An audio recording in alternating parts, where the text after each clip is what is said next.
Tamil voice நேயர்களுக்கு வணக்கம்.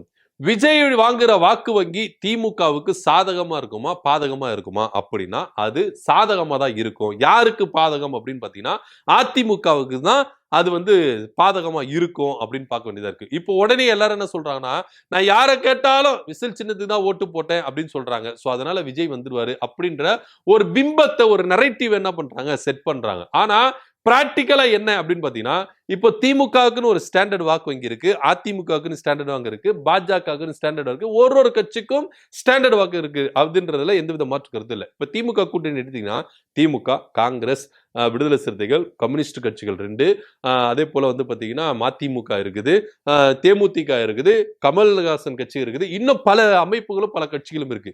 இவங்க ஸ்டாண்டர்ட் வாக்குகளை சேர்த்தாலே இது பாத்தீங்கன்னா 38, 30, 40 கிட்ட என்ன பண்றோம் பர்சன்டேஜ் வந்துடும். அது மாத்திரம் இல்லாம சிறுபான்மையினர் வாக்குகள் அதிகமா வரும்.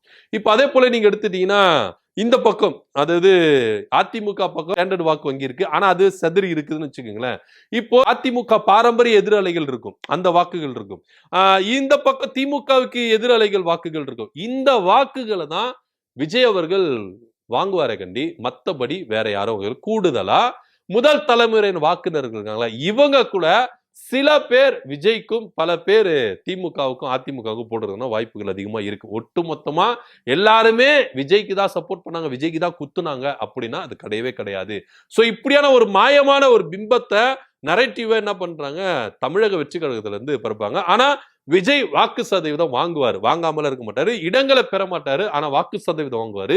இந்த வாக்கு சதவீதம் யாருக்கு பாதகமா இருக்குன்னா அது அதிமுகவுக்கு தான் பாதகமா இருக்கும். ஏன்னா 2ஆம் இடத்துக்கு யாரு வராங்க அப்படின்ற ஒரு போட்டி தான் இந்த தேர்தலுக்கு. முதல் இடத்துக்கு ஆல்ரெடி பாத்தீங்கன்னா திமுக வந்துருச்சு. இப்ப 2ஆம் இடத்துக்கு வருதுன்னா இங்க யாரு வரப்போறா அப்படின்ற ஒரு விஷயம் இருக்கு. இதுல இன்னொரு சோகமான விஷயம் என்ன அப்படின்னு பாத்தீங்கன்னா எதிர்கட்சிகள் இல்லாத ஒரு ஆளுங்கட்சியா திமுக உட்கார போகுது அப்படின்ற ஒரு விஷயத்தையும் இங்க நம்ம பதிவு பண்ணிதான் ஆகணும். ஒருவேளை அப்படி வந்துச்சுன்னா காங்கிரஸ் எதிர்கட்சியா உட்கார்றதுக்கான வாய்ப்புகள் அதிகமா இருக்குது அப்படின்றதையும் நீங்க பார்க்க வேண்டிய ஒரு விஷயமா இருக்கு.